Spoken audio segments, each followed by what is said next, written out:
1, 2, 3. Oh yes! What's up, folks? It is WE Day Vancouver. It's a busy day, and we've got count them, 2 interviews today. Everyone's really excited for them. Yeah, they are. That's what that cheer was. I thought there were people behind me. There's 16,000 people behind me. So guys, you probably know who I'm with. This is Drew Scott and his amazing wife, Linda. We are so excited that you guys could join us. Thank you. Thank you. This is so great. Also, I have to say, you're so tall. I am a giant. And I am so short. Before we leave, I want to stand on my hands and take a photo next to you. We'll do that. If that's okay. And I'll just be short. I'm gonna do the interview like this. Yeah, really good. I am a giant. On our show, though, our director of photography, he's 6'7". Wow. So he shoots down on me, which makes me look shorter on TV. So when people all meet Jonathan and me in person, they always say, "Oh, I thought you would have been a lot shorter." So that's why. Now you know the secret. Wow, that's okay. So folks, you guys know that what we normally do is we like play a game and then just chat while we do it. So we're gonna play Yahtzee. It's a new game. We've got a new game. This is the first time. So let's get this started. But while we do, I just want to ask you guys some fun questions to start. Like, what color's your toothbrush? Mine is like a white with like a pastel green trim. It's okay. That's mine. You've been using mine. Oh, right. I stole hers. No, actually, so it's a powered toothbrush, but then Linda, she doesn't like the noise. Yeah. And so she's been I've using... gone back to the manual. But yours like a bamboo. I have a bamboo one. Whoa, okay. And it's biodegradable. Excuse me. Biodegradable. That's awesome. Okay, finish this sentence. When I dance, I look like... Pee Wee Herman. Oh, like, do we finish it for each other? Oh, you could do that too. So I did Dancing with the Stars last year, Yeah. and I made it to the finals, and it was amazing. But after that, every time I do an interview or something, people are like, "Oh, do a dance routine," or "Here, let's dance." I'm like, Can you I'm not a choreograph choreographer. If you don't give me something to do, I'm still gonna dance like I used to when I was a kid. Tall white guy dancing. Yeah. Arms. Yeah. We don't have a pencil, but that's fine. We don't. Here's what we're gonna do. We're gonna change the rules a little bit, and I'm just gonna say whoever gets Yahtzee first wins. We can still pay attention to, I got a straight or I got a 4 of a kind or all those things, but whoever gets Yahtzee will be the winner. Perfect. So I'm gonna end this right now. Yeah. Oh. Oh, nowhere near Jeffrey, Yahtzee. where did it go? Where did it go? Wait, don't roll the back. Okay, yeah. Through the spokes. Yeah, sorry about that. Okay. Oh, that doesn't count. Okay. Okay, so Does this help if I do you this? do that and then we'll talk. Yeah, you do that. Oh, Ooh, okay. Alright, so this is my second roll? Yeah. Should I do like... Yeah. Are you putting on deodorant? Yeah, that's what it looked like. That's This what is I how I thought look too. when I dance. And a flamenco. Putting on deodorant. Oh! 4 of a kind. Did she get And one a more or is it snake just out. 2? I think you just get 2. Okay, nicely done. Okay, 4 of a kind. Really good. Who's keeping score? Because I... We'll have Jake keep score. Yeah. Okay, I was reading on the internet because everything is true on the internet. Of course. Right. I read that when you guys were born, they didn't know that they were having twins. No, so imagine. A full house. Full That's house. nice. That beats your 4 of a kind. It does. So imagine you're told, oh, you're gonna have just one big boy. 'Cause my mom, she was pretty big. Yeah. And Jonathan, when we were born, we were both 6 pounds 3 ounces each, which is big for twins. Wow. Yeah. But anyway, she said you just have one boy, and then you have that, and then the doctor's leaving, and then the nurse says, I think there's another one. And the first word that my mom spoke when she found out that I was going to be coming was, oh, beep!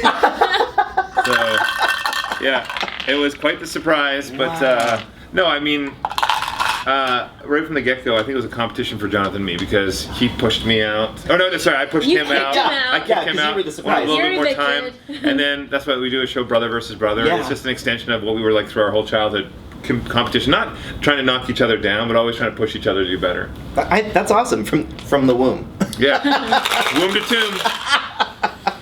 Oh my god. Well, so you guys obviously know what do we got here? Ooh, That's a straight. 2, 3, 4, 5. Oh, Oh, you got a low straight. Wow. Low straight. So wait, let's see. this rigged? I had a full house. Yeah. Low straight is not being a full house. I'm pretty sure, so I'm still ahead. it's not. Okay. Yeah. you're You're okay. still good. Yeah, full Okay. So house. Drew's ahead. Not competitive at all. So you obviously know these guys from Property Brothers and all the beautiful spin-off shows that you guys have done as well, which has been awesome around your marriage and the honeymoon house and like all of the things. But I was also reading that you and your brother were apprentice clowns. Yeah. My worst nightmare. We were. Same. I mean, we were apprentice clowns until we became professional clowns. Right. Okay. So wait. What? Do we Oh, she got another 4 of a kind. What's with you and your 4s? God. Okay. Roll that last one. Oh, that was, Or was that your Yeah, second? that was my second Oh, one. fine. Okay. So yeah, well, one of our first jobs when we turned 7, our dad said to us, "Happy birthday, boys! Get a job." And so we're like, oh my gosh. So we'd started our first business, and it was making these decorative hangers where we would weave nylon around it with a little rosette. We would sell them door to door to family Notice friends. that he has to put the He's like hands on reliving those days. Yeah. So we started selling these, and we did really well, and we started selling them to a woman who had a chain of American paraphernalia stores in Japan. So she started buying them by the thousands. So here at 7 years old, we had this thriving business. But we wanted to do something more creative. We had a lot of energy, so we saw Parks and Rec said they had a clown course that you could take. So we went and did that, became apprentice clowns. Wait, but walk me through the course, because this is the thing that I was thinking. I was like, what does that look like? Well, roll that. Course starts like this. Learn to do that. Whoa, okay. It's really hard with tiny dice. Yeah, you're so impressive. So Yahtzee. it literally it teaches you how to put on your clown makeup, what kind of outfits to go for, the type of movement to have, and kind of because we worked a lot with kids, obviously, so appropriate jokes and things like that. But the thing is, we were kids as well. I remember there was a clown that was like the established clown. Yeah. I think he was in his 40s and he'd been doing it for a long time. He was getting so frustrated because all of a sudden, Jonathan and I, at this time now we're about 10 years old. Yeah. All these birthday parties started requesting us as this little duo clown option. Because they didn't want the adults anymore. Well, no, the guy was great, but they could get 2 clowns for the same price For the price of one. So we were undercutting his business, but it was great for us. So yeah, we started to grow that business, and then got tired of putting on all the makeup, and then Jonathan got more into magic, and I got more into sports. And okay, but wait, so I want to know, because I feel like you have to like pick a name, a clown name. You do. What was your clown name, and how did you come up with that name? So the first one was called. My name was Curly, but I was a bald clown. So I had bald top and it was curly on the side. But the thing is, at first I didn't realize, because you know, if you ever look at old clown photos, there are sad clowns, and then there are happy clowns. Well, I was Curly, a sad clown, and then when I went to parties, I would depress the kids, and I didn't realize that I should be uplifting spirits. So I changed my look, and then I was Stretch. So I was on stilts. So I was a clown on stilts, and then I went back to Curly, but I actually had a big fun curly wig. How tall were you with this? I mean, obviously you were 10, but like. Yeah, well, no. By the time I did that, I was getting a little bit older, but the stilts were about last week. About 3 feet. The stilts were 3-foot stilts. Whoa! So I was really tall. I remember one time there was a birthday party.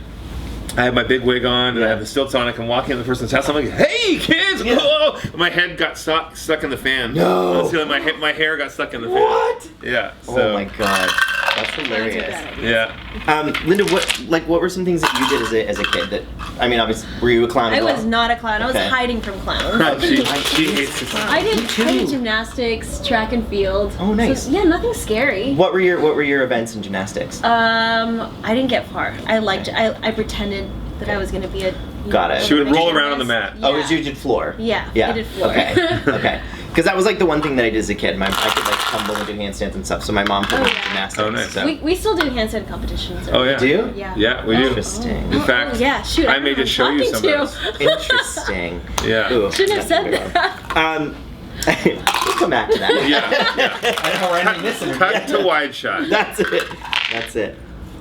Oh! Guys, I hate to say it out loud, but I just won. I'd like to point out how you just said, I'm not doing too well. Yeah. Yahtzee! But in the history of these games, I'm always so focused on the interview that I end up losing every time. So this is like an anomaly right now. Good luck, Charles. So I also know that you guys sort of got your start because you guys were tired of being like starving actors, and so you're like, we want to do something else, and so you bought your first property, and then renovated that for like super cheap, is what it sounds like. Where did you guys learn to do all the renovations and stuff? Because in my mind, I don't have those skills at all. And now there's YouTube, which is great, but even then, I still am like, I wouldn't know how to like fix my floor, or, like do all the things. Like, yeah, I mean that's the thing we always say to people. They're like, oh, I watched a video on YouTube, so I'm ready to rent my house. I'm like, do not take out a wall if you just watch the video and you're not sure if it's structurally sound. Yeah. I mean, if it's a load-bearing wall, don't just YouTube it. Yeah. So yeah, we got to still work with professionals. Our dad was very handy. Okay. He had built our family house, and he had done renovations over the years. Okay. And so we learned a lot from him as kids. And it was just as we were in grade 12. We were about to graduate high school, and we were trying to think, I want to act, I want to direct, Jonathan wants to do his magic, he wants to tour with his magic show. What could we do to make some money to be able to do these wonderful creative things that we want to do? And we heard at the time real estate was a great way to make money. This is the mid-90s, booming real estate in Canada. And so we read every book we could. We got, a year ago. Oh, was it? We read every book we could. We got late night infomercials about how to make money in real estate, everything. We studied and studied, learned a few things, and in the end, there was a lot of misinformation, but we learned a few key points. My parents had moved, they were in Alberta at the time now, they had a ranch. So we moved to Calgary, we're full-time students at the University of Calgary, and bought our first house. So it was a long process. Over the first few years, it was more of a hobby. And then we started getting busier with the properties. And then after 10 years went by, we had grown this real estate company. I hadn't done any acting in years.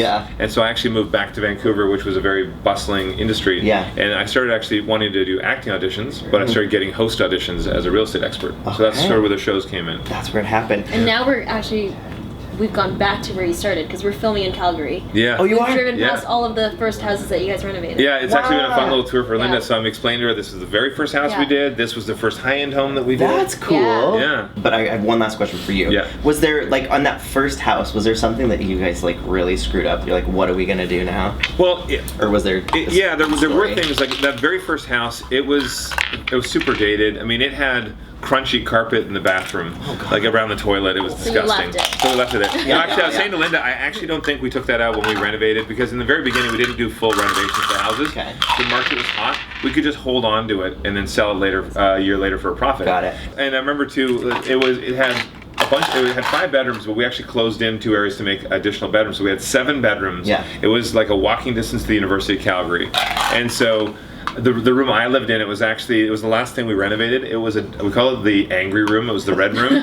Literally, it had dark red carpet, dark red walls. All the cabinets were painted red. The ceiling was red. I would wake up angry. It was weird. So we had painted that up. But that house, we only did a little bit of work. We just freshened it up a little bit and sold it. We made a $50K profit after a year. So full-time students, we had tenants that were helping us shared accommodation, pay our rent, and so that's when we really started thinking there's something we can do with this real estate. Wow. Guys, we fell apart on the game. But like, let's each do one more roll. Okay. Hold on. I'm almost there.